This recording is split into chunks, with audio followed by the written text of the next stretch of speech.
ओम अज्ञानतिमिरान्धस्य ज्ञानाञ्जनशलाकया सत्सुरोन्मिलितं येन तस्मै श्रीगुरुवे नमः। नमो विष्णुपादाय कृष्णप्रेष्ठाय भूतले श्रीमते भक्तिवेदान्त स्वामी नामिने नमस्ते सारस्वती गौरवाणी प्रचारिणे निर्विशेष शून्यवादी पाश्चात्य देशतारिणे। जय श्री कृष्णा चैतन्य प्रभु नित्यानंदा श्री अद्वैत गदाधर श्रीवासदि गौर भक्त वृंदा। हरे कृष्णा कृष्णा कृष्णा हरे हरे, हरे राम राम राम हरे हरे। हरे कृष्णा। பக்தர்களுக்கு இனிமையான காலை வணக்கம். இன்றைய பாகவத சத்சங்க வகுப்புல கலந்துருக்கிற எல்லா பக்தர்களுக்கும் என்னுடைய பணிவான நமஸ்காரம். ஸ்ரீமத் பாகவதனுடைய 3ஆம் ஸ்கந்தம் 5வது அத்தியாயம் மைத்ரேயருடன் விதுர மகாத்மாவுடைய உரையாடல்கள். இன்னைக்கு படிக்கிற ஸ்லோகம் 1 மற்றும் 2.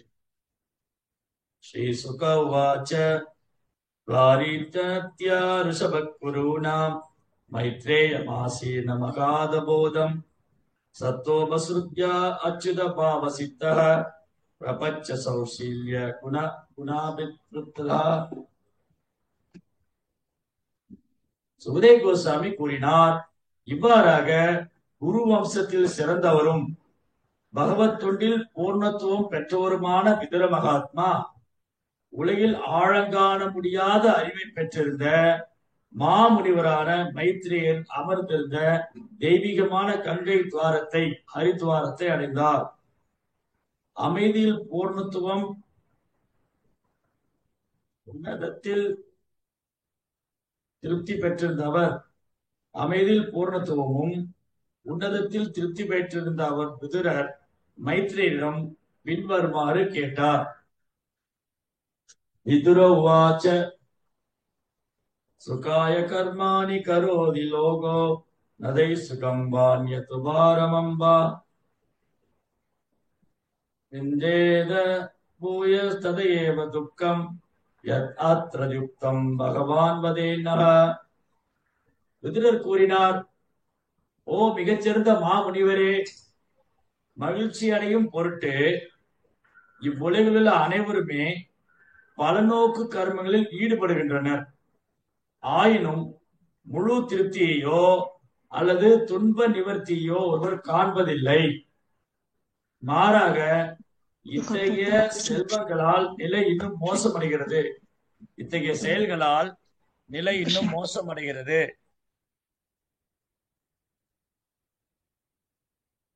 எனவே உண்மையான மகிழ்ச்சியை பெற எப்படி ஒருவர் வாழ வேண்டும் என்பதை எங்களுக்கு கூறி அருளுங்கள். எனவே உண்மையான மகிழ்ச்சியை பெற எப்படி ஒருவர் வாழ வேண்டும் என்பதை எங்களுக்கு கூறி அருளுங்கள். இந்த 2 ஸ்லோகத்துல 3 முக்கியமான விஷயங்கள். ஒண்ணு விதுரருடைய பொசிஷன், 2வது மைத்ரேயருடைய பொசிஷன், தென் விதுரருடைய கொஸ்டின்ஸ். விதுர மகாத்மாவுடைய நிலை, மைத்ரேயருடைய நிலை, விதுர மகாத்மா மைத்ரேயர்கிட்ட கேட்ட கேள்வி. இப்போ ஒண்ணுன்னா பார்க்கலாம். விதுர மகாத்மாவுடைய நிலை என்ன? ரொம்ப அழகா சொல்றார் சுகதேவ கோஸ்வாமி. சுகதேவ கோஸ்வாமி விதுர பத்தி சொல்லும் போது, குரு சிரேஷ்டா, குரு வம்சத்திலேயே சிறந்தவர். ரிஷப குருனா, ரிஷப குருனா, ரிஷபா மீன்ஸ் தி கிரேட்டஸ்ட் அமாங் குருக்கள்லேயே சிறந்தவர். குரு வம்சத்தில் சிறந்தவரும் பகவத் தொண்டில் பூர்ணத்துவம் பெற்றவருமான விதுரர். கம்ப்ளீட் கிருஷ்ண கான்சியஸ்னஸ், கிருஷ்ண உணர்வுல முழுமை அடைஞ்சிருக்கு. பகவத் சேவையில பூர்ணத்துவம் அடைஞ்சிருக்கு. அப்போ is the first class and topmost devotee. முதல் தரமான பக்தரா இருக்க. முதல் தரமான பக்தரும் குருக்களில் சிறந்தவரும் பக்தி தொண்டில் பூர்ணத்துவம் பெற்றவருமான விதுரர். இதுதான் விதுரனுடைய பொசிஷன். ஆனா இந்த ஜட உலக கணக்குப்படி விதுரர் பிறப்பால் ஒரு சூத்ரான். ஒருத்தர் இந்த ஜட உலக கணக்குப்படி பார்த்தா விதுரர் வந்து பிறப்பால் ஒரு சூத்ரானி எடுப்பான். ஆனா அவருடைய செயல், விதுரருடைய செயல், அவரது சிந்தனை, அவரது மனம் எல்லாம் பரமபுருஷனுடைய தாமரை திருப்பாதத்திலே. விதுரனுடைய ஆக்டிவிட்டிஸ் வந்து குளோரியஸ். ஏன் விதுரனுடைய செயல் வந்து புகழுக்குரியதுன்னா, அவர் எப்பவுமே பகவானுடைய தாமரை திருப்பாதங்களை மறக்கிறதே இல்லை. எப்பவுமே கிருஷ்ணாவே நடிச்சிட்டு இருக்காரு. நேற்றைய பதத்துல பார்த்தோம், விதுரர் கிருஷ்ணாவே நடிச்சிட்டு இருக்காரு. கிருஷ்ணா இந்த பூமி விட்டு மறையும் போது விதுரர் பத்தி கேட்கிறாரு. இத உத்தவர் விதுரர்கிட்ட சொல்லும் போது விதுரருடைய கண்கள்லாம் கலங்கிடுச்சு. கிருஷ்ணா என்ன பத்தி கேட்டாரா? நான் யாரு? நான் வந்து இன்சிக்னிபிகன்ட். I am insignificant. நான் ஒண்ணுமே இல்லை, நான் ஒண்ணுத்துக்காகாதவன். ஒரு தூய பக்தர் எப்போ என்ன நினைச்சுக்கிறாரு? ஒரு தூய பக்தர் எப்பவுமே தன்னை ஒண்ணுத்துக்கு உதவாதவன், ஒண்ணுத்துக்குமே ஆகாதவன், நான் கீழ்நிலையானவன், எனக்கு எந்த தகுதியும் கிடையாது அப்படின்னு தன்னை தாழ்த்தி கொள்ற தாழ்வு. இந்த ஜட உலகத்துல தாழ்வு மனப்பான்மை இருந்து என்ன சொல்லுவாங்க? ஏன் இப்படி இருக்கீங்க நீங்க? இல்லையா? இந்த ஜட உலகத்துல தாழ்வு மனப்பான்மை இருந்துச்சுன்னா உடனே இப்படி சொல்லிடுவாங்க, என்ன நீங்க உங்க ஏன் இப்படி நெகட்டிவா பேசுறீங்க? உங்களே நீங்க உயர்த்திக்கீங்க, உங்களால எல்லாம் முடியும், நீங்க எல்லாம் பண்ணுவீங்க, நீங்க அதை பண்ணிடுவீங்க, நீங்க இதை பண்ணிடுவீங்க, நீங்க ஏங்க உங்களை தாழ்த்தி கொள்றீங்க? உங்களை தாழ்த்தி கொள்ளக்கூடாது, நீங்க உங்களை தாழ்த்தி கொள்ளக்கூடாது, என்னால எல்லாம் முடியும் அப்படின்னு உசுப்பேத்தி விடுவாங்க. இல்லையா? ஜட உலகத்துல என்ன பண்ணுவாங்க? நம்மளை ஸ்க்ரூ பண்ணி உசுப்பேத்தி விடுவாங்க. ஆனா ஆன்மீக பாதை இதுக்கு நேரான. பௌதிக பாதைக்கும் ஆன்மீக பாதைக்கு என்ன வித்தியாசம்னா, பௌதிக பாதையில என்னால எல்லாம் பண்ண முடியும், நான் அதை சாதிச்சிருவேன், நான் இதை சாதிச்சிருவேன், நான் அதை பண்ணிடுவேன், பல திட்டங்கள் போடுவோம். அதான் இங்க பொருள் என்ன சொல்றாரு? பிரபா என்ன சொல்றாரு? ஒருத்தர் எவ்வளவு திட்டம் போட்டாலும் நெருப்பு விழுக்கிற மாதிரி எல்லாத்தையும் விரிக்கும், எரிச்சு பஸ்பமாயிடும். சோ ஜட உலகத்துல நம்ம என்ன திட்டம் போட்டாலும் அது நடக்க போறது இல்லை. ஏன்னா கிருஷ்ணாவோட திட்டம் தான் நிறைவேற போகுது. சோ கிருஷ்ணாவோட திட்டம் என்னன்னு தெரிஞ்சுட்டு அதுக்கு மேட்சிங் ஆகிற மாதிரி நம்ம திட்டம் போடணும். கிருஷ்ணாவோட பிளான் என்னன்னு தெரிஞ்சுட்டு அதுக்கு பொருத்துற மாதிரி நம்ம பிளான் போடணும். சோ கிருஷ்ணாவோட திட்டம் எப்படி நம்ம தெரிஞ்சுக்கிறது? அது வந்து சாதுக்கள், குருமார்கள், மூத்த பக்தர்கள், சீக்ஷா குரு, தீக்ஷா குரு, அவங்க சொல்லுவாங்க கிருஷ்ணாவுடைய பிளான் என்ன. அவங்களுக்கு எப்படி தெரியும்? அவங்க ஆச்சாரியர் பிரபுபாதுடைய புத்தகங்கள் படிக்கிறாங்க. பிரபுபாதுக்கு எப்படி தெரியும்? பிரபுபாதர் வந்து பகவான் இந்த பூமிக்கு அனுப்பி வைக்கப்பட்டார். ஆச்சாரியர் பகவானால் அனுப்பி வைக்கப்பட்டதுனால பகவானுடைய திட்டம் என்னன்னு ஆச்சாரியருக்கு தெரியும், பிரபுபாதுக்கு தெரியும். சோ அதனால ஃபர்ஸ்ட் திங் வந்து முதல்ல இந்த ஜட உலகத்துல திட்டம் மேல திட்டம் போட்டுக்கிட்டே இருப்பாங்க. காரணம் என்னன்னா, நான் எல்லாம் பண்ணிடுவேன். விஞ்ஞானிகள் திட்டம் போட்டுக்கிட்டே இருக்காங்க. புலன்பத்துக்காக விஞ்ஞானி திட்டம் போட்டுக்கிட்டே இருக்காங்க. இந்த கிரகத்துக்கு போலாமா, அந்த கிரகத்துக்கு போலாமா, அந்த கிரகத்துக்குள் நுழைய முடியுமா, இந்த கிரகத்துக்கு உயிர் வாழிகள் இருக்காங்களா. பௌதிகவாதி திட்டம் போட்டுக்கிட்டே இருக்கு. பௌதிகவாதி எங்க போய் புலன்பு அனுபவிக்கலாம் திட்டம் போட்டு. ஒரு கர்மி, ஒரு பௌதிகவாதி வந்து கான்ஸ்டன்டா பிளான் போட்டே இருக்கு. புலன்பத்துக்கான திட்டம் போட்டே இருக்காரு. இந்த கிளப்புக்கு போலாமா, அந்த கிளப்புக்கு போலாமா. ஒரு சாதாரண குடும்பஸ்தன் அவரு திட்டம் போடுறாரு, எப்பயாவது கஷ்டப்பட்டு ஒரு இடம் வாங்கிடணும், வீடு கட்டிடணும், கார் வாங்கிடணும். சமுதாயத்துல வந்து நான் வந்து என்னால எல்லாம் முடியும் பாருங்க, என்னால எல்லாம் முடியும், நான் பாருங்க எவ்வளவு உழைச்சிருக்கேன், நான் சொந்த கால நின்னேன், நான் யார் தயவு நம்பி இல்ல, நான் யார் தயவுல இல்ல, என் சொந்த கால நின்று நான் சொந்தமா வீடு கட்டினேன், சொந்தமா கார் வாங்கினேன், சொந்தமா அது பண்ணேன், நான் தான் பண்ணேன். இது இவங்களும் திட்டம் போட்டே இருக்காங்க. பௌதிகங்களும் திட்டம் போடுறாங்க. ஒரு சாதாரண குடும்பத்துக்கும் திட்டம் போடுறாரு. ஒரு வியாபாரி திட்டம் போட்டே இருக்காரு, பிசினஸ் எப்படி டெவலப் பண்ணலாம், அதுல எப்படி நான் வந்து அச்சீவ் பண்றது. அதுக்கப்புறம் ஒரு ஸ்போர்ட்மேன் அவருக்கும் இருக்கு. அவர் என்ன பண்றாரு? நான் எப்படியாவது ஜெயிச்சிடணும், நான் எப்படியாவது கோல்டு மெடல் வாங்கிடணும். எல்லாருக்குமே வந்து தன்னை தாழ்த்தி கொள்றது பிடிக்காது. ஜட உலகத்துல ஒருவர் தன்னை தாழ்த்தி கொள்றது பிடிக்காது. ஆனா ஆன்மீக பாதை அப்படி நேர் எதிரான.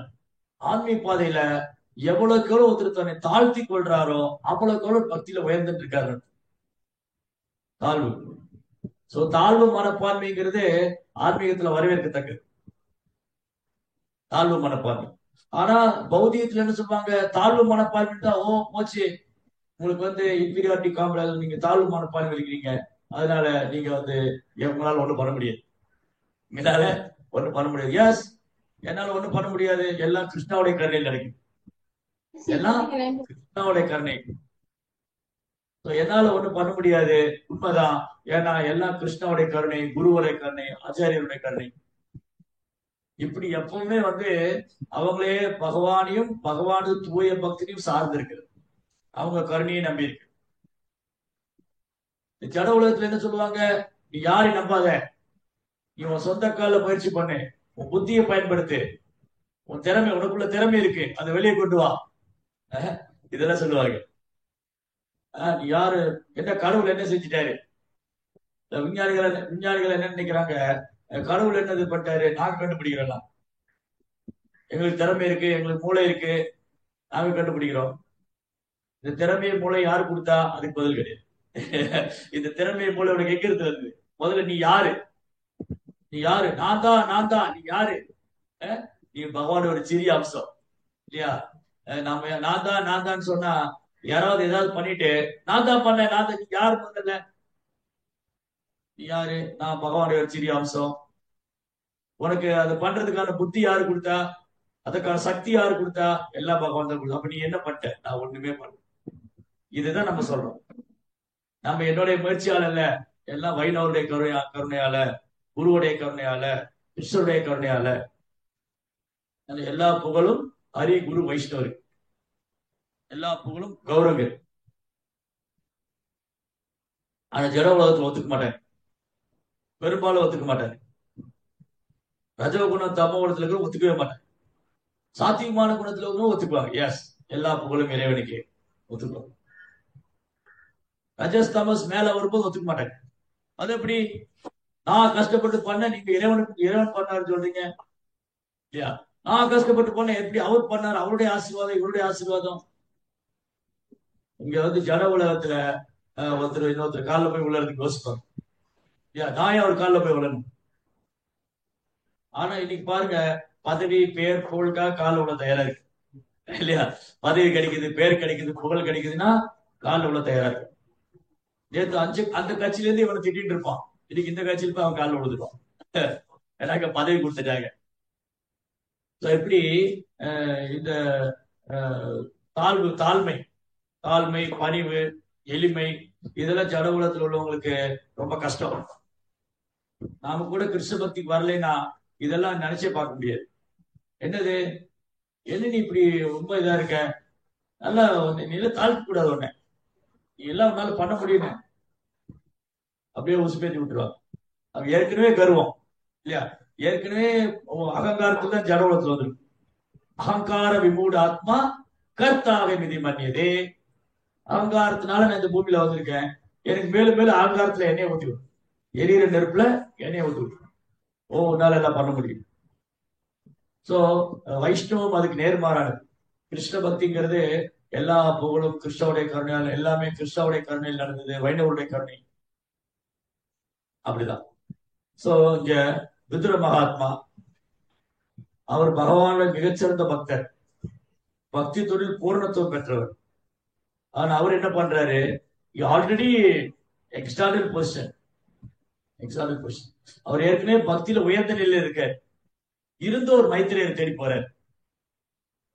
மைத்திரேயருடைய ஸ்பெஷாலிட்டி நடந்தது. மைத்திரேயரை பற்றி சொல்லும் போது என்ன சொல்லியிருக்கு, உலகில் ஆழம் காண முடியாத அறிவை பெற்றிருந்த மாமுனிவரான மைத்திரேயர். மைத்திரேயருடைய நாலேஜ் இருக்கு இல்லையா, அது அன்கம்பேரபிள். உலகில் ஆழம் காண முடியாத அறிவை பெற்றிருக்கிறார். எப்படி அவரு பகவானுடைய பக்தி தொழில் ஈடுபடுறதுனால, ததாபி புத்தி யோகம் தம்மே நமா உபயாந்திதே தேசாம் சததயுக்தானாம் அஜதாம் பிரீத்தி பூர்வகம்.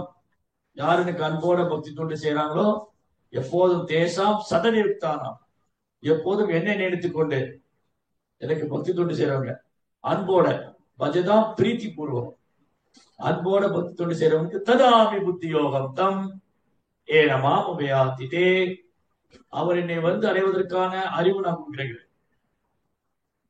அதனால இங்க மைத்திரியருடைய நாலேஜ் இருக்கு இல்லையா, அது அன்கம்பேரபிள்.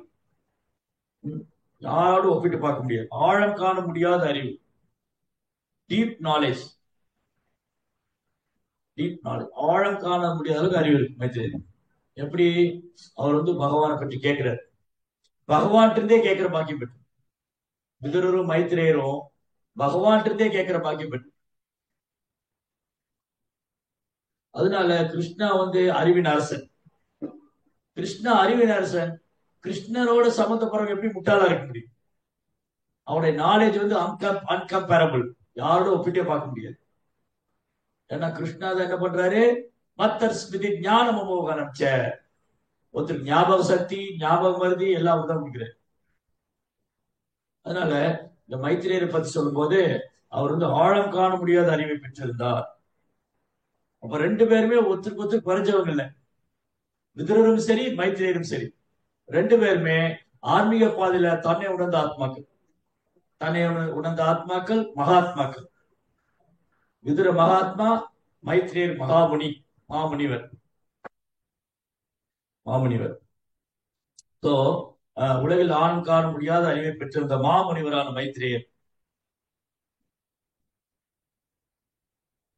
கங்கா துவார் அல்லது Haridwar, so very Holi place, ரொம்ப புனிதமான ஸ்தலம். கங்கை வந்து முதல்ல பூமியில லேண்ட் ஆகுது ஹரித்வார் தான். அது வரைக்கும் ஹிமாலயத்துல மேலதான் ஃப்ளோ ஆகுது. கங்கா ஃபர்ஸ்ட் நிலத்துல விழக்கூடியது. கங்கை வந்து ஹிமாலயத்துல மேலதான் ஓடிட்டு இருக்கு. பத்ரிநாத், கங்கோத்ரி இதெல்லாம் மேல ஹில்ஸ் மேல போகணும். சோ ஃபர்ஸ்ட் எங்க லேண்ட்ல வருது? ஹரித்வார். அதுக்கு கங்கா துவார். கங்கா துவார் ஏன் ஹரித்வார்? ஹரித்வார் துவாரா மீன்ஸ் என்ட்ரன்ஸ். பகவானே உலகத்துக்கு போற நுழைவாயில். ஹரித்வாருக்குள்ள ஒருத்தர் போறாரு, ஹரித்வாரத்துல ஒருத்தர் நுழையிறாருன்னா அவர் பகவானே உலகத்துக்கு நுழையிற பாக்கியம் பெறுவார். ஹரித்வார்ல வந்து கங்கா வந்து அப்படி ஓடுறாங்க. கம் கம் கைதி கமைதி கங்கா, அப்படியே சும்மா காட்டாற்று வெள்ளம் போல போவாங்க. கங்கா அங்க வந்து கங்கா பூஜை பண்ணுவாங்க சாயந்தரம் 7 மணிக்கு. வெரி பியூட்டிஃபுல்லா. 6:50 வரைக்கும் யாருமே இருப்பாங்க. 10 பேர் 15 பேர் போவாங்க, கொஞ்சம் பேர் தான் இருப்பாங்க. 6:50 6:45 பாத்தீங்கன்னா கொஞ்சம் பேர் தான் இருப்பாங்க. கரெக்டா ஆர்த்தி டைம்ல ஃபுல் கிரௌட் ஆயிடும்.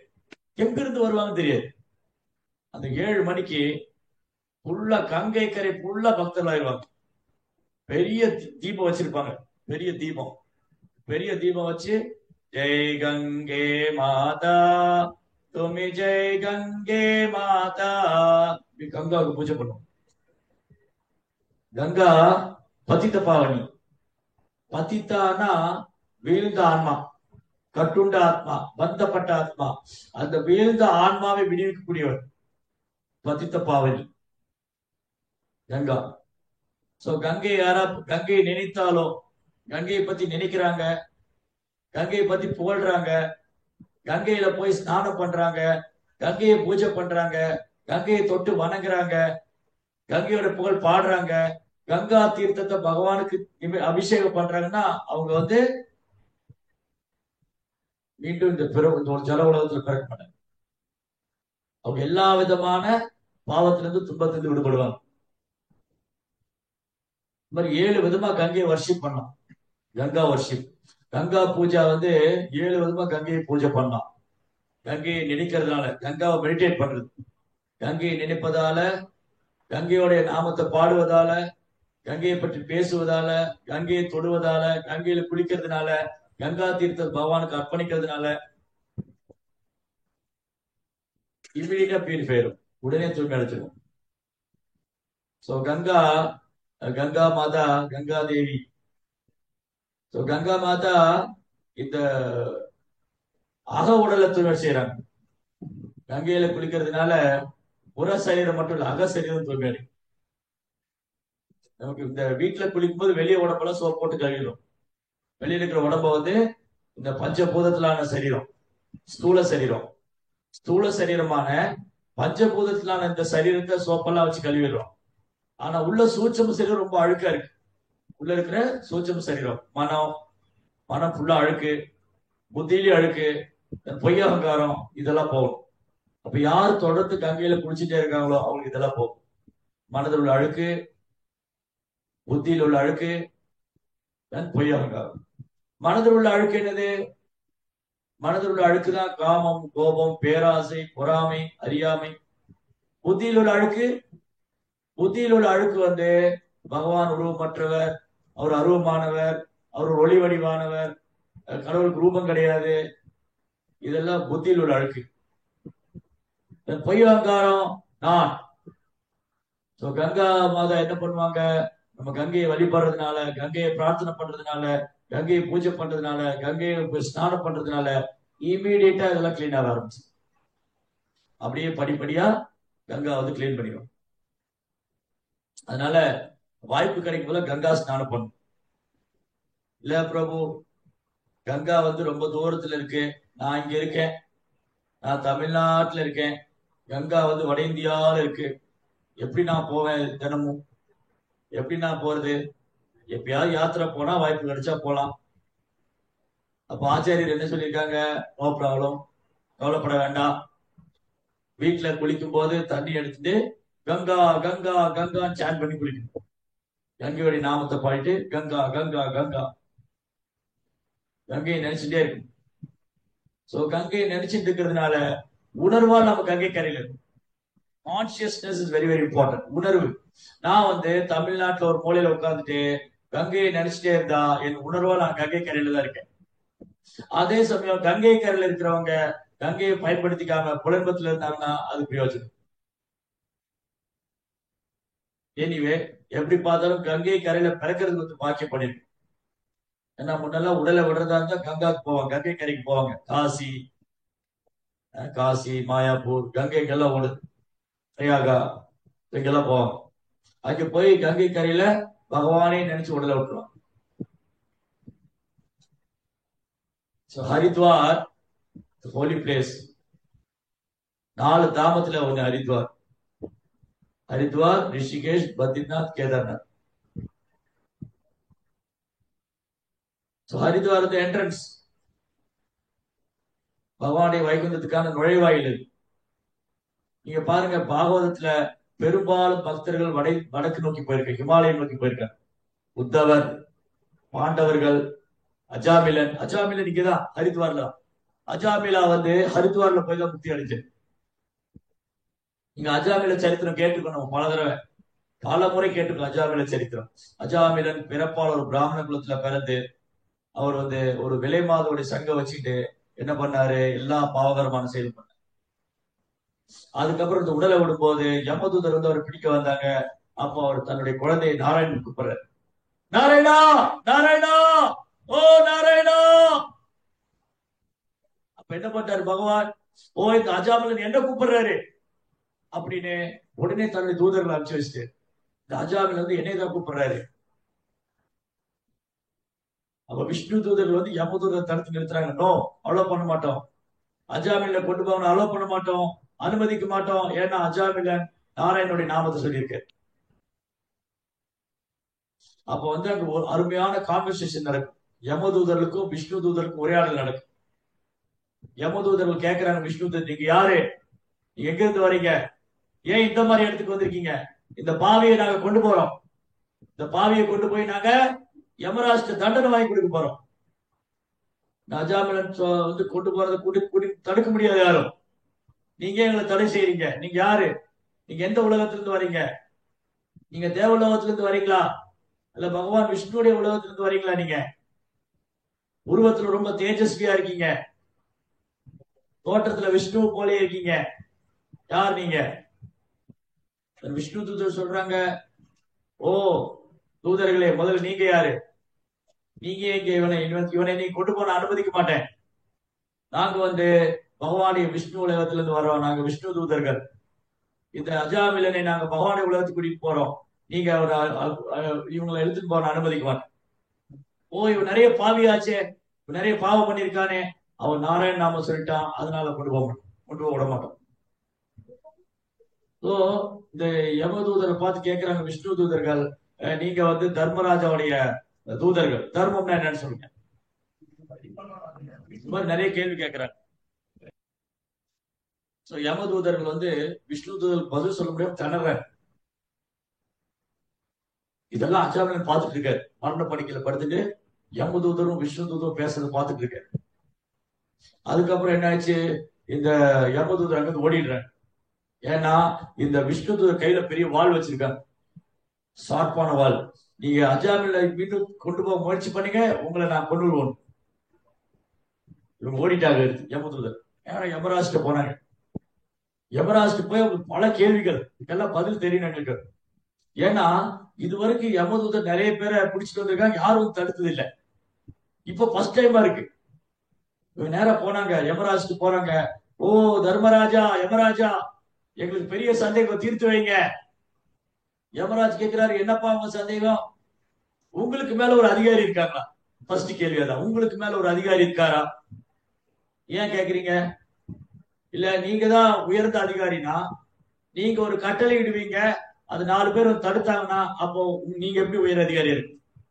இப்ப நீங்க ஒரு கட்டளை இடுறீங்க, அந்த கட்டளையை வந்து யாராவது ஒபே பண்ணல, அதை டிஸ்ஒபே பண்றாங்க, அல்ல அதுக்கு மேல செயல்படுறாங்கன்னா அப்போ உங்களை விட சிறந்தவங்களா இருக்கணும். அப்ப எனக்கு ஒரே குழப்பமா இருக்கு. நீங்க வந்து நிறைய பாவிகளை கொண்டு வர சொல்லியிருக்கீங்க, நாங்க கொண்டு வந்திருக்கோம். ஆனா இந்த அஜாமின் கதையில அஜாமின் நிறைய பாவம் பண்ணிருக்காரு, அவரை கொண்டு வரணும் இவங்க தடுக்கிறாங்க, விட மாட்டேங்கிறாங்க. அப்ப யமராஜ் கேட்கிறாரு, என்ன நடந்தது விவரமா சொல்லுங்க. இந்த அஜாமின் உடலை விடும் போது நாராயணான்னு சொன்னாரு. நாராயணா நாராயணா. ஓ, அப்ப நீங்க அங்க போக வேண்டாம், நீங்க அங்க போக வேண்டாம். ஏன்? ஏன்னா நீங்க நினைக்கிற மாதிரி நான் உயர் அதிகாரி இல்ல. நான் உயர் அதிகாரி இல்ல. பரம புருஷோத்தமனான பகவான் கிருஷ்ணரே உயர் அதிகாரி. அவர்தான் பரம ஆளுநர், அவர்தான் பரம அனுபவிப்பாளர், அவர்தான் வந்து முழுமுதற் கடவுள். நான் உட்பட பிரம்மா சிவன் போன்ற நாங்கள் அனைவருமே அவருக்கு கீழ்ப்படிந்தவங்க. அவருடைய கட்டளைப்படிதான் நாங்க செயல்படுறோம், அவருடைய விருப்பப்படிதான் நாங்க இயங்குறோம். தர்மம் து சாட்சாத் பகவத் பிரணீதம். தர்மம் என்பது சாட்சாத் பகவான் ஏற்படுத்தியது. தர்மே நகினா பசுவீசமானா. யார் தர்மத்தை ஃபாலோ பண்ற விலங்குக்கு போனவன். தர்மம் வந்து பகவான் ஏற்படுத்தப்பட்டது. அந்த தர்மத்திலிருந்து விலகும் போது பகவானை சரி பண்ணுவார், அவரே இந்த பூமியில் அவதரிப்பார். அதுக்கப்புறம் உயர்ந்த தர்மம் அவருக்கு பக்தி தொண்டு செய்யுது. சவே பும்சா பரோ தர்மம் ஏதோ பக்தி ரதோக்ஷதி அரே துகியா பிரதிகதா ஆத்மா சுப்ரஷீததி. அப்ப உயர்ந்த தர்மம் என்னது? பகவானுக்கு சேவை பண்றது. அதனால ஓ என் அருமை தூதர்களே, நீங்க இனிமே அந்த இடத்துக்கு போக வேண்டாம். எங்க பகவான் ஹரியோடைய நாமத்தை சொல்றாங்களோ, எங்க வந்து கிருஷ்ண பக்தி பண்றாங்களோ அந்த இடத்துக்கு நீங்க போக கூடாது. அது வேற டிபார்ட்மெண்ட், அந்த டிபார்ட்மெண்டே வேற. அந்த பக்கமே நீங்க தலை வச்சு படுத்துறாதீங்க. இங்க போங்க, இங்க போய் இந்த ஆளுகளா கூட்டிட்டு வாங்க. யாரு? என்னைக்கு தன் வாழ்நாள்ல மனித பிரிவு கிடைச்சு பகவான் ஹரி முன்னாடி வீழ்ந்து வணங்கலையோ, பகவானை முன்னாடி வீழ்ந்து வணங்காதவங்க, பக்தி தொண்டு செய்யாதவங்க, பாவகரமான வாழ்க்கை வாழ்ந்தவங்க, அவங்கள இங்க பிடிச்சிட்டு வாங்க. அவங்கள பிடிச்சிட்டு வாங்க, அவங்கள பனிஷ்மெண்ட் கொடுங்க, அவங்களுக்கு தண்டனை உண்டு. அதனால நீங்க அங்க போகாதீங்க. இந்த தர்மத்தின் தத்துவங்களை புரிந்து கொள்வது ரொம்ப ரகசியம், ரொம்ப கஷ்டம். பகவான் எங்களை நிர்ணயிச்சிருக்காரு. நாங்க ஒரு 12 பேர் இருக்கோம். நாங்க 12 பேரும் பகவானுடைய பிரதிநிதிகள். பகவான் என்ன சொல்ற தர்மம் அதைத்தான் நாங்களும் சொல்லுவோம். அதனால எங்களுடைய அடிச்சுவட்டை பின்பற்றினா அவங்களும் பக்தராகலாம். மகாஜனோ எனக்கு சபந்தா ஸ்வயம்பு நாரத சம்பு குமாரோ கபிலோ மனு பிரகலாத பீஷ்மோ ஜனகோ பயாசிக்கு பலி பயம். நாங்க 12 பேரு பகவானால் அங்கீகரிக்கப்பட்டவங்க, பகவானால் ஆசீர்வதிக்கப்பட்டவங்க. அதனால எங்களை யார் ஃபாலோ பண்றாங்களோ அவங்களும் பகவானை அடையலாம். இதெல்லாம் அஜாமிலன் சாரி யமதூதர்கள் வந்து யமதூதர் கேட்கிறாரு யமராஜ் கிட்ட இருந்து. இந்த அஜாமிலன் என்ன பண்ணிட்டு இருந்தாரு? இந்த யமதூதருக்கும் விஷ்ணு தூதருக்கும் கான்வர்சேஷன் நடந்தது, அதை பார்த்துட்டு இருக்காரு அஜாமிலன். அப்பதான் அஜாமிலன் புரிஞ்சுது, நான் எவ்வளவு பெரிய பாவம் செஞ்சுட்டேன். நான் அவ்வளவு பாவம் செஞ்சும் கொஞ்ச நாள் தான் பகவானுடைய நாமத்தை சொன்னேன், அதுக்கு எனக்கு காப்பாத்திட்டாரு. ஸ்வல்பம் அப்பியசிய தர்மஸ்ய, ஸ்வல்பம் அப்பியசிய தர்மஸ்ய திராயதே மகதோபயாத் நேகா விக்ரமனா சோஸ்தி பிரத்யவாயோ நவிச்சது. இந்த முயற்சியில பக்தி தொண்டுல இழப்போ குறைவோ இல்லை, என்னைக்கு பக்தி தொண்டு நஷ்டமே ஆகாது. பகவானுக்கு சேவை பண்றதுல எந்த நஷ்டமும் இல்லை, இதுல எந்த ஒரு குறைவும் இல்லை, எந்த ஒரு இழப்பும் இல்லை. மாறாக சிறிது பக்தி யாரும் செய்திருந்தாலும், யாராவது கொஞ்சம் பக்தி பண்ணாலும் அவங்க பயங்கரமான ஆபத்துக்கு பகவான் காப்பாத்துறாரு. இது அஜாமினன் கண் கூட உணர்ந்தாரு. சோ பகவத்கீதையில் உள்ள ஸ்லோகம் பகவான் சும்மா அப்படி வார்த்தையை அடிச்சு விடல. நம்ம எல்லாம் சொல்லிடுவோம் இல்லையா, நான் இதை பண்றேன், நான் அதை பண்றேன், ஒண்ணு பண்ணுவோம். நம்ம நம்ம என்ன பண்ணிடுவோம், வாக்கு கொடுத்துட்டு நான் சொல்லவே இல்லையே, இல்லையா, நான் இதை பண்றேன், நான் அதை பண்றேன், நான் அப்படி செய்வேன், ஒரு ஆளே காணது. சோ பகவான் அப்படிப்பட்டவர் இல்ல. பகவான் சொல்றதா செய்வாரு, செய்யறதா சொல்வாரு. அவருக்கு அது பொருந்தது. அந்த வார்த்தை பகவானுக்கு தான் பொருந்தது, வேற யாருக்கு பொருந்தது? கிருஷ்ணர் என்னதை சொல்றாரோ அதான் செய்வாரு, அவர் என்ன செய்யறாரோ அதான் சொல்லுவாரு. ஏன்னா அவர் தான் முழுமுதல் இருக்கிறார். அதுதான் அவருக்கு பொருந்தும். ஏன்னா அவர் தான் தர்மத்தின் தலைவர். புரிஞ்சுங்களா? கிருஷ்ணர் தான் தர்மத்தின் தலைவர். நீங்க வேற யாரும் நினைச்சுக்காரு. அப்போ கிருஷ்ணா வந்து பகவத்கீதை சொல்றாரு, இந்த முயற்சியில பக்தி தொண்டுல எந்த ஒரு இழப்பும் இல்ல, எந்த ஒரு நஷ்டமும் இல்ல. மாறாக இதில் யாராவது கொஞ்சம் முயற்சி பண்ணாலும் அவங்களை பயங்கரமான ஆபத்திலிருந்து காப்பாத்துவேன்னு சொல்றாரு. அப்ப அஜாமினன் சரித்திரத்தில் செஞ்சாரு. அஜாமினன் கொஞ்ச காலம் பக்தி பண்ணாரு, விட்டு போயிட்டாரு. அவர் பண்ண பக்தி விட்டு போகல. கிருஷ்ணன் என்ன பண்ணிட்டாரு, அதுக்கு அஜாமினனை காப்பாத்து. இது அப்பதான் அஜாமினன் உணர்ற, ஆஹா, நான் எப்பேற்பட்ட முட்டாள். கிருஷ்ணா வந்து எவ்வளவு கருணை வாய்ந்தவர். நான் சிறிது காலம் தான் பக்தி பண்ணேன், நான் பக்தி பார்த்துட்டு விலகிட்டேன். ஆனாலும் கிருஷ்ணா என்ன மறக்கல, என் பக்தி சேவையை மறக்கல. நாமளா தான் மறந்துடுவோம். யாராவது கொஞ்சம் வேலை உதவி பண்ணாங்க, என்ன பெருசா உதவி பண்ணீங்க நீங்க இல்லையா? ஆனா பகவான் எப்படின்னா, யாராவது சின்னதா பண்ணாலும் பெருசா சொல்லுவாரு, யாராவது சின்னதா பண்ணாலும் அது பெரிய சேவை எடுத்துக்குவாரு. நம்ம பெருசா பண்ணாலே நீ என்னது பண்றீங்க இல்லையா, நம்ம என்ன பண்ணுவோம், பெருசா சேவை பண்ணாலே நீங்க என்ன பண்ணிட்டீங்க, நாங்கெல்லாம் அந்த காலத்துல துபாயில இருக்கேன்னு ஆரம்பிச்சிருக்கோம் இல்லையா, நாங்கெல்லாம் அப்படி சர்வீஸ் பண்ணிருக்கோம், நாங்களாம் எப்படி சர்வீஸ் பண்ணிருக்கோம், எங்களை மாதிரிலாம் பண்ண முடியாது, நீங்க என்னங்க பண்ணிட்டீங்க. பகவான் அப்படி இல்லை. பகவான் வந்து யாராவது கொஞ்சம் சேவை பண்ணாலும் போய் இவ்வளவு பெரிய சேவை பண்ணிருக்காரு.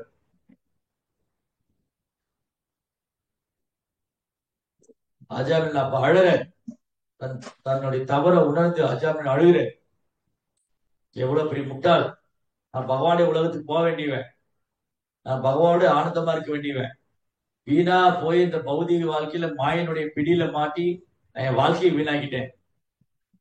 அப்படி தன்னுடைய தவற உணர்ந்து அழும்போது அஜாமின் தூங்கி அடையிறாரு. அதனால என்ன வச்சு, யமதூதர் ஏற்கனவே விட்டு போயிட்டாங்க, விஷ்ணு தூதரும் போயிட்டாங்க. ஏன்னா இன்னும் பூர்ணத்துவம் அடையல.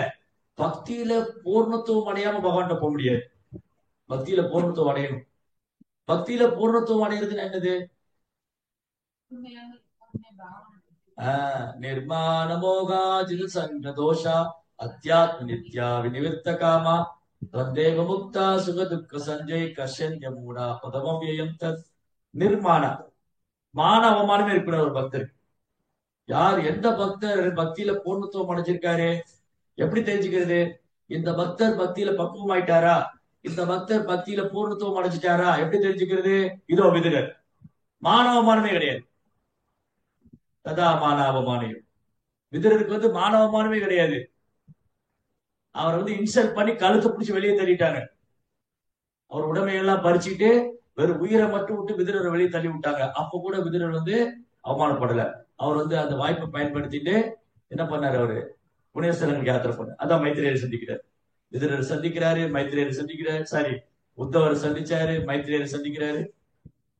ஒரு அட்வான்டேஜா எடுத்துக்கிட்டு நாமளா இருந்தோம் அழுது புலம்புவோம், ஐயோ என்னை இப்படி ஆக்கிட்டாங்களே, என்கிட்ட எல்லாம் பறிச்சுட்டாங்களே, என்ன ரோட்ல நிறுத்திட்டாங்களே, ஊரை கூட்டி கூச்சல் போட்டு, நான் என்ன தப்பு பண்ணேன், என்ன வீட்டை விட்டு வெளியே துரத்துனாங்க, எனக்கு உரிமை இல்லையா, நானும் வந்து அஸ்தினாபுரத்துக்கு சொந்தக்காரன் இல்லையா, நானும் குருவம்சத்துக்காரன் இல்லையா, தகராறுக்கு போயிடும் இல்லையா.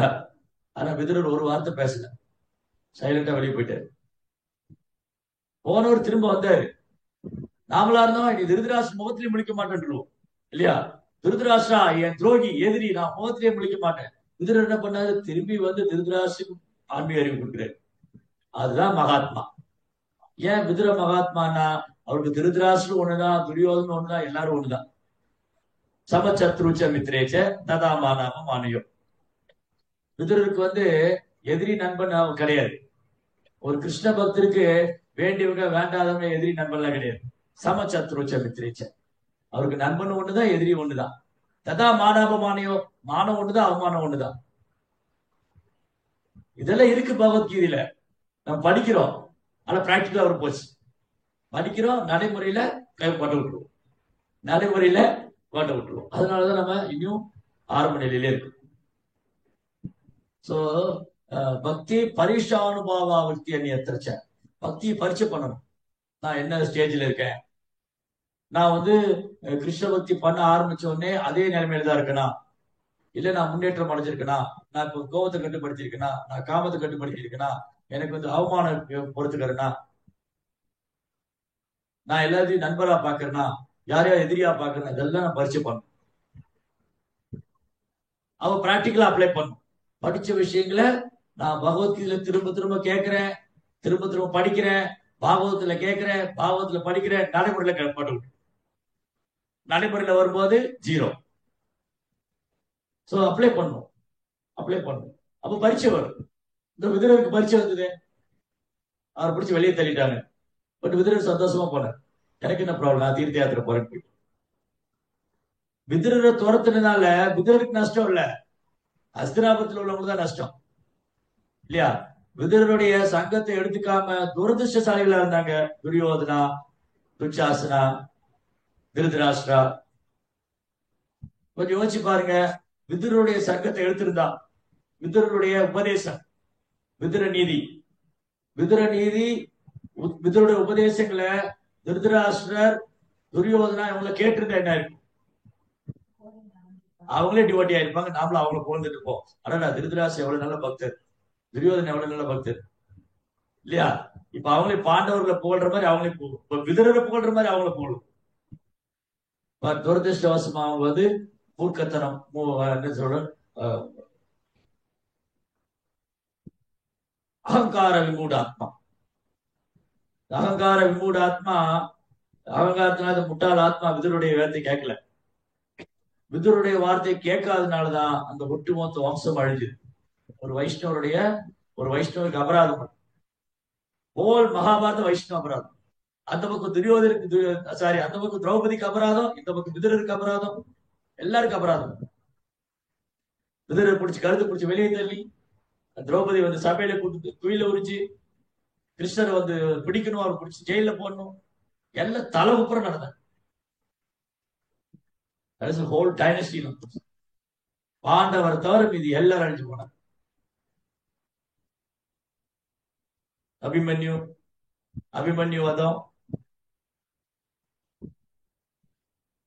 எவ்வளவு நடக்குது.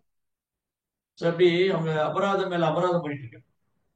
வைணவ அபராதம் விதுரருக்கு, திரௌபதிக்கு, அபிமன்யு சின்ன பையன், அவர் எல்லாம் சேர்ந்து ரவுண்டு கட்டி அவனை பீஸ் பீஸா ஆடிட்டார். பாண்டவருடைய 5 குழந்தைகள் தூங்கிட்டு இருக்கும் போது அஸ்வத்தாம பீஸ் பீஸா விட்டார். இதெல்லாம் நமக்கு நடந்ததுன்னு வச்சுங்களேன், அவ்வளவுதான், நாம உயிரோடு இருக்க மாட்டோம் இல்லையா. நம்மளால தாங்கிக்கவே முடியாது, வெடிச்சு சதறிடுவோம் இல்ல, பஸ்ட் ஆயிரும். நம்ம ராமராவது கிருஷ்ணராவது கோவிந்தரா ஓடிடும் இல்லையா, அவ்வளவுதான். சோ ஏன் இவங்க எல்லாம் மகாத்மாக்கள், அவங்களும் டாலரேட் பண்ணிக்கிட்டாங்க. சமச்சத்துருச்ச மித்திரிச்ச ததா மானவ சீதோஷ்ண சுக துக்கேஷு சமசங்க விவர்ஜிதா. இன்ப துன்பம் ரெண்டும் ஒண்ணுதான் இருக்கும். சீதோஷ்ணம் எப்படி சுக துக்கமோ அது மாதிரி வாழ்க்கையில கட்டிப்புத்தன்மை, இன்பம் துன்பம், விருப்பு வெறுப்பு, லாபம் நஷ்டம், வெற்றி தோல்வி, மான அவமானம் எல்லாம் துல்லிய நிந்தா ஸ்துதி மௌனி சந்துஷ்டா எனக்கு என்ன செய்து, எப்போது திருப்தியோடு இருக்காரு. போதுங்க, பகவான் கருணில் சந்தோஷமா இருக்க. முன்னாடி முகஸ்துதி பண்ணாலும் தலகால் புரியாம ஆடுறது இல்ல, அவமானப்படுத்தினாலும் உட்கார்ந்து அழறது இல்ல. முன்னாடி ஐயோ உங்களை மாதிரி எல்லாம் யாரும் இல்லைன்னு சொல்லுவாங்க, அவ்வளவுதான் பினிஷ் இல்லையா. அதுக்கும் மயக்க கூடாது. இவனா அவனை பத்தி எனக்கு நல்லா தெரியும், அதுக்கும் கவலைப்படுங்க. போற்றுவார் போற்றற்றும், தூற்றுவார் தூற்றற்றும், நான் பக்தி செய்து கொண்டே இருப்பேன். பக்தி பண்ற பக்தர் புகழ்றாங்களா, புகழ்ந்து போட்டா அந்த புகழ் எனக்குள்ளதில்ல, அது பரம்பரை. நம்மள யாரா புகழ்றான் வச்சுக்கோங்க, ஐயோ உங்களை மாதிரி சமைக்க முடியாது, உங்களை மாதிரி பேச முடியாது, உங்களை மாதிரி சேவை பண்ண முடியாதுன்னா இது நான் பண்ணல, பிரபுபாதர் பண்றாரு. குரு என்ன என்கேஜ் பண்ணி, நான் ஒரு இன்ஸ்ட்ருமெண்ட் தான், கருவிதான். நிமித்த மாத்திரம் பவசம் சார், நான் ஒரு கருவிதான். அவங்க பண்ண வைக்கிறாங்க, நான் பண்றேன். இப்ப எல்லா புகழும் அவங்களுக்கு தான். அப்படியே மேல விட்டுறணும். அந்த புகழை அப்படி எடுத்துக்காம மேல தள்ளி விட்டுறணும். அதை எடுத்து தலையில வச்சோம் கீழே போயிடும். பினிஷ். அது தலைக்கு ஏத்திட்டா முடிச்சு. அதே மாதிரி அவமானப்படுத்துறாங்களா, என்ன பெரிய நீ சேவை பண்ணிட்ட, உன்னை பத்தி எனக்கு நல்லா தெரியும், ஊர் எந்த சொன்னாங்க, ஓகே நோ ப்ராப்ளம். நானே இந்த உடல்ல ஆத்மா, என்ன அவமானப்படுத்தலாம் இல்லைன்னு. கிருஷ்ணா வந்து எனக்கு இந்த அவமானங்களை ஏன் கொடுக்குறாரு, நான் இந்த உடல்ல ஆத்மா ரியலைஸ் பண்ணேன். நான் இந்த உடல்ல ஆத்மான்னு உணரணும். நான் வந்து இந்த உடல் எல்லாம் ஆத்மாங்கிறத உணரணும். அப்ப அவமானம் வரும்போது அதை பொறுத்துக்கிறோமோ, அதை எப்படி எடுத்துக்கிறோம். அதுக்கப்புறம் கிருஷ்ணா வந்து என்ன பண்ணுவாரு, சீக்கிரமா அந்த பக்தரை பக்குவப்படுத்துறாரு. இந்த மாதிரி அவமானங்கள் ஏற்படும் போது அந்த பக்தருக்கு ஜட உலகத்து மேல விரக்தி ஏற்படும். ஜட உலகமே இப்படிதான், இங்க இருந்தா அவமானங்களை சந்திக்கணும், இங்க இருந்தா வந்து பிரச்சனைகளை சந்திக்கணும், அதனால சீக்கிரமா கிருஷ்ணாட்ட போயிரு அப்படின்னு ஜட உலகத்துல விரக்தி ஏற்படுத்தி அவர்கிட்ட கூட்டிட்டு போயிரு. அதனால கிருஷ்ணா எப்பவுமே பக்தருக்கு நல்லதுதான் பண்ணுவார். பொதுவா கிருஷ்ணர் யாருக்குமே கெடுதல் பண்ண மாட்டார். கடவுள் எப்படி யாருக்கா கெடுதல் பண்ணும், கடவுள் யாருக்குமே கெடுதல் பண்ண மாட்டார். தெய்வம் யாருக்காக கெடுதல் பண்ணுமா? இன்னும் அதனால பாகவதம் சொல்லுது, கிருஷ்ணர் கையால கொல்லப்படுறவங்களே முக்தி அடைகிறாங்க இல்லையா. கிருஷ்ணர் கையால கொல்லப்படுறவங்களே முக்தி அடைகிறாங்க போது அப்புறம் மற்றவங்களை பத்தி இல்ல சொல்றது. அதனால கிருஷ்ணா யாருமே வெறுக்க மாட்டார். கிருஷ்ணர் யார் மேலேயும் பொறாமை கொள்ள மாட்டார். கிருஷ்ணா வந்து யாருக்கும் கெடுதல் பண்ண மாட்டார். நம்ம தான் புரிச்சுக்கிறது இல்ல. நம்ம தான் கிருஷ்ணா புரிஞ்சுக்க, ஏன் அசுரர்களுக்கு கிருஷ்ணா எதுக்குறாங்கன்னா, அசுரர்கள் ஏன் கிருஷ்ணா எதுக்குறாங்க, அசுரர்களால கிருஷ்ணா புரிஞ்சுக்க முடியல. ஏன் அசுரங்களால கிருஷ்ணா புரிஞ்சுக்க முடியல, அசுரங்கள் சத்சங்கத்துக்கு வர்றதில்லை இல்லையா. அசுரங்கள் வந்து சாதிப்போ, விதுரர் விதுரர் மைத்திரேயரை தேடி போன மாதிரி யாராவது ஒரு அசுரன் சாதுக்களை தேடி வந்து அவனும் டியூட்டி ஆயிடுவான் இல்லையா. பட் அது நடக்கிறது இல்ல. காரணம் என்னது, அவனுக்கு பொய் அகங்காரம். அவனுக்கு பொய் அகங்காரம், அவனோட பிடிவாதம் கிருஷ்ணாவை இருக்க மறுக்குது, கிருஷ்ணர் இருக்க மறுக்குது. ஆனா கிருஷ்ணா எல்லாருக்கும் சமமானவர். சமூகம் சர்வபூதேஷு நமே துவேஷோ அஸ்தின பிரியா. நான் எல்லோருக்கும் சமமானவன், நான் யாரையும் வெறுப்பதில்லை, யார் மேலேயும் பொறாமை கொள்வதில்லை, யாரையும் உதாசீனப்படுத்துறதில்லை. ஆனா நம்ம என்ன நினைச்சு, அசுரங்க என்ன நினைச்சுக்கிறாங்க, இல்ல இல்ல கிருஷ்ணா ஒருபட்சமா நடந்துக்குவாரு. இதான் என்ன கஷ்டம் நினைச்சுக்கிட்டாரு. கிருஷ்ணா எப்பவுமே தேவருக்கு சப்போர்ட் பண்றாரு. நீ பக்தி பண்ணா உனக்கு சப்போர்ட் பண்ணு இல்லையா. என்ன கஷ்டம் பக்தி பண்ணியிருந்தா என்ன கஷ்டம் கிருஷ்ணா ஏத்துட்டு இருப்பாரு. பிரகலாதர் ஏத்துட்ட கிருஷ்ணா என்ன கஷ்டம் ஏத்துக்க மாட்டார். என்ன கஷ்டப்பட குழந்தைதான் பிரகலாதர் ஏத்துட்டாரு, என்ன கஷ்டம் ஏத்துக்க மாட்டாரு. விபீஷன் ஏத்துட்டாரு, ஏன் ராவணன் ஏத்துக்க மாட்டாரு இல்லையா. விபீஷனும் ராட்சசன் தான், அந்த குலத்துல வந்தவர் தான். ராவணனும் அதே குலத்துல வந்தவர் தான். விபீஷனும் ஏத்துட்டாரு, ராவணன் ஏத்துக்கல. ராவணனை ஏத்துக்கலன்னு பகவான் சொல்லல, ராவணன் தான் வரமாட்டேங்கிறான் இல்லையா. பிரகலாதரை ஏத்துட்டாரு, என்ன கஷ்டமும் வரல, பகவான் ஏத்துக்க தயாரா இருக்கு. அது ராமாயணத்தை சொல்றாரு. இப்ப இந்த சனம் இந்த நிமிஷம் வந்து ராமர் வந்து ராவணன் வந்து என்கிட்ட சரணடைகிறாரு. ஓ ராமா, நான் செய்த குற்றங்கள் எல்லாம் மன்னித்து விடுங்கள், என்னை ஏற்றுக்கொள்ளுங்கள் அப்படின்னா அவரை சகோதரன் போல ஏற்று கேட்கிறார். இவரோட கண்ணை வாய்ந்தவர் யாரு, வானர்களும் அழுதாங்க. ராமர் இதை சொல்லும் போது வானர்களும் அழுதாங்களாம். மனைவியை தூக்கின்னு போனவன் கொடூரமா ராட்சசன், அவன் இப்ப வந்து சரணாகதி வந்தா ஏத்துக்குவேங்கிறாரு. நம்ம ஏத்துக்குவோம், ஜென்ம ஜென்ம பகையை வளர்த்துக்குவோம் இல்லையா. யோசிச்சு பாருங்க, இதே இது ப்ராப்ளம் நமக்கு நடந்தா, விதுரர் மாதிரி நம்ம வீட்டை விட்டு வெளியே தள்ளி விட்டாங்க. விதுரர் மாதிரி நம்மளை கழுத்து பிடிச்சி வெளியே தள்ளி விட்டாங்க. விதுரரை துரத்தி விட்ட மாதிரி நம்மளை துரத்தி விட்டாங்க. திரௌபதி மாதிரி சபையில வச்சு ரோட்ல வச்சு நம்மளை மானபங்கப்படுத்திட்டாங்க. திரௌபதி கொண்டு வந்து சபையில புடவை உறிஞ்ச மாதிரி நம்மளை பண்றாங்க. இல்ல நம்ம குழந்தைகளை தூங்கிட்டு இருக்கும்போது பீஸ் பீஸா வெட்டிட்டாங்க, வீட்டுக்கு தீய வச்சு விட்டாங்க. இதெல்லாம் பண்ணது சொந்தக்காரங்க, நண்பர்கள், உறவினர்கள். எப்படி இருக்கு நமக்கு, ஓ பரவாயில்லைங்க அவங்க சொந்தக்காரங்க தாங்க அப்படி சொல்லுமா. ஜென்மத்துக்கு பகை வந்துடும். என்னுடைய பகை இல்லாம என் பையன் சொல்லிடுவேன். என்ன சொல்லுவேன், உன் சித்தம்மா வீட்டுக்கு போகாத, மோசமானாலு. உன் பெரியம்மா வீட்டுக்கு போகாத, அவங்க வீட்டுக்கு போகாத, இவங்க வீட்டுக்கு போகாத, அவங்க எதிரிங்க, நம்ம எதிரிங்க அவங்க இல்லையா. பட் ஆனா பாருங்க, திரௌபதி, பாண்டவர்கள், விதுரர் எப்படி எடுத்துக்கிட்டாங்க. அப்பவும் திருதராஷ்டிரன் வெறுக்கல. அவங்க சொந்த அப்பா போல பாத்துக்கிறாரு யுதிஷ்டிர மகாராஜா. இவங்களை கொல்லணும்னு நினைச்சவர்.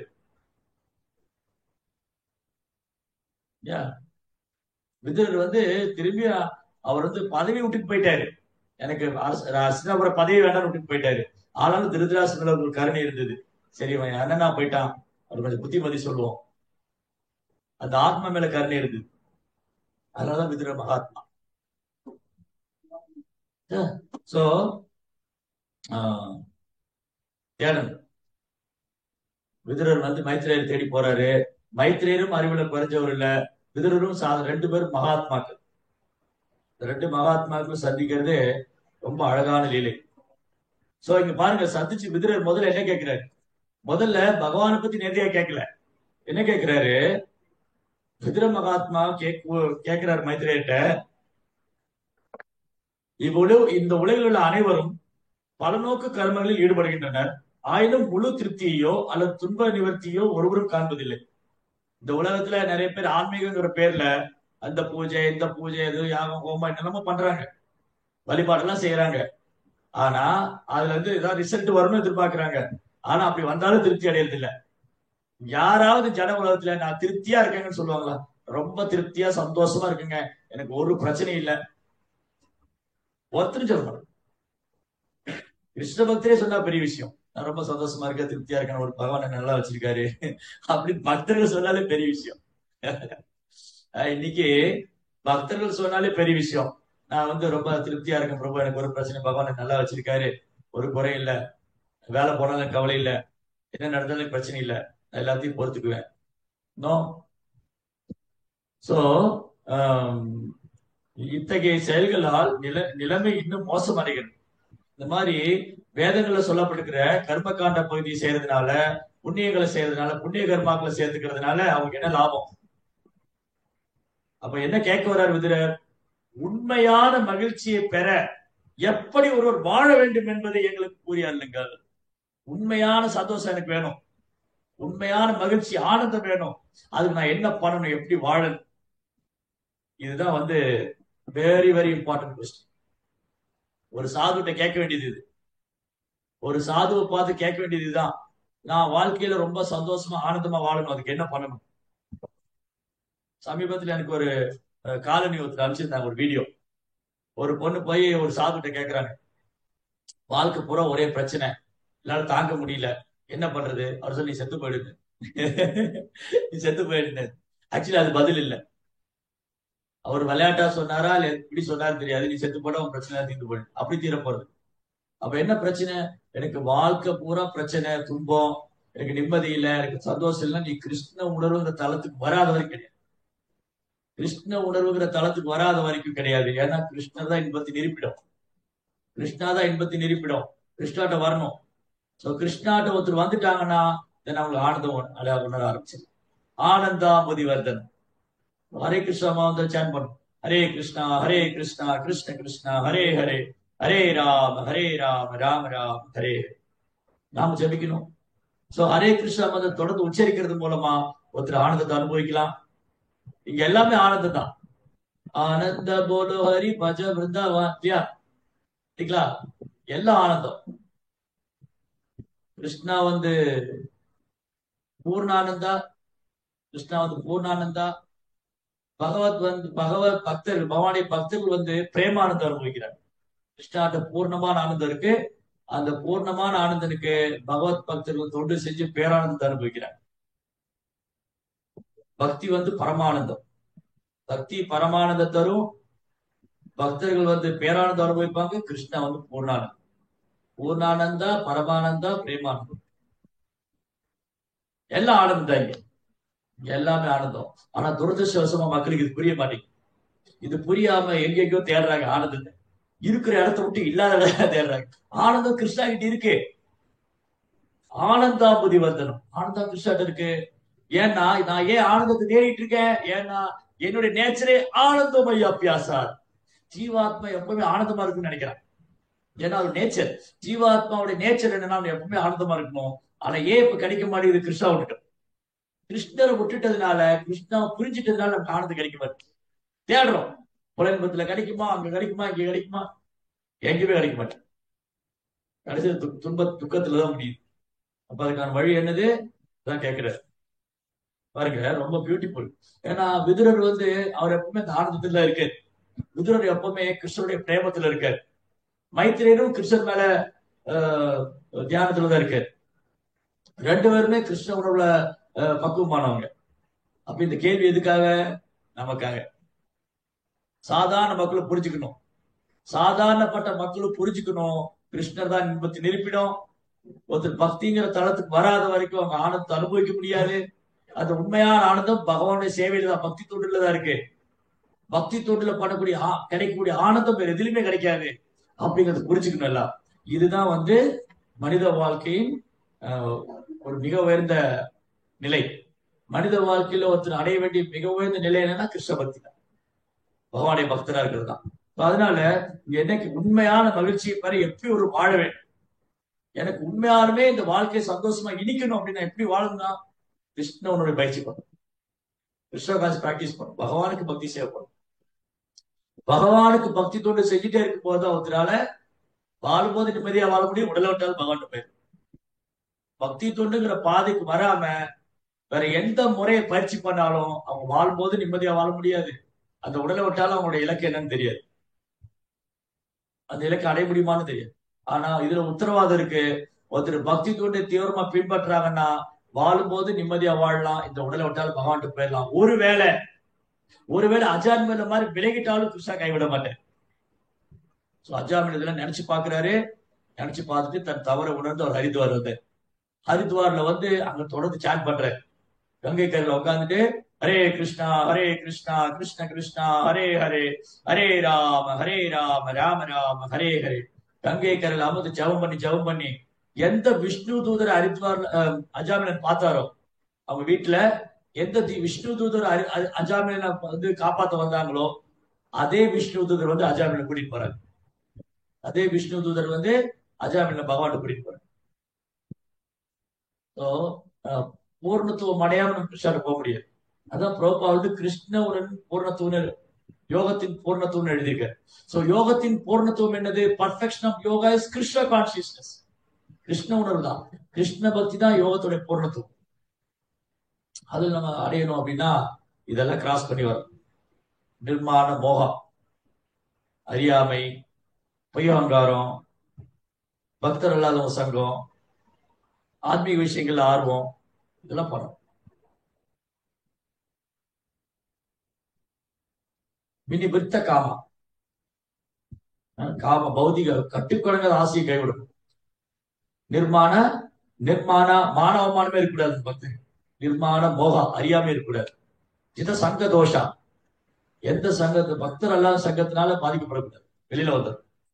அத்தியாத்ம நித்யா, ஆத்மீக தத்துவங்களை தெரிஞ்சுக்கிறதுல ரொம்ப ஆவலோடு இருக்கணும். கட்டுக்கடங்காத ஆசையிலிருந்து விடுபட்டு இருக்கணும். தந்தைவ முக்தா, இரட்டிப்பு தன்மை விடுபட்டு இருக்கணும்.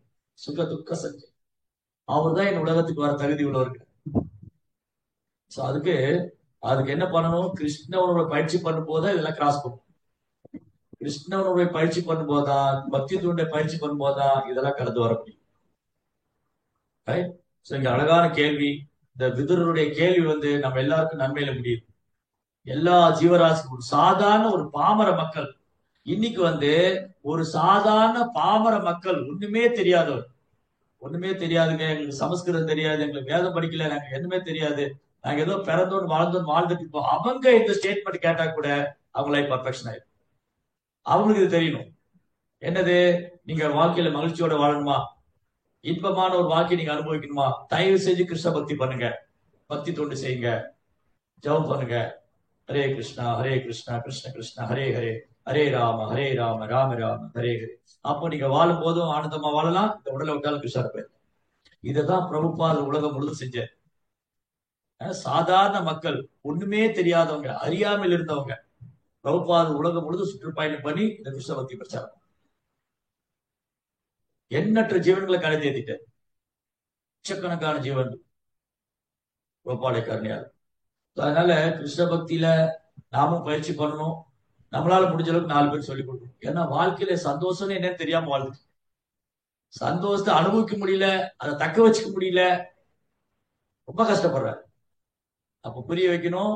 இது உங்களுக்கு பர்மனண்டா வேணுமா, நீங்க கிருஷ்ணா கான்சியஸ் வாங்க, கிருஷ்ண உணர்வை தீவிரமா எடுத்துக்கங்க. அதான் பிரபுபாதா சொல்றாரு, chant Hare Krishna and be happy. Hare Krishna சொல்லுங்க, சந்தோஷமா இருக்கு. हरे कृष्णा। वीरेंद्र श्रीमद् भागवतम की जय, श्री प्रभुपाद की जय। ओके, உங்களுக்கு ஏதாவது கேள்விகள், சந்தேகம்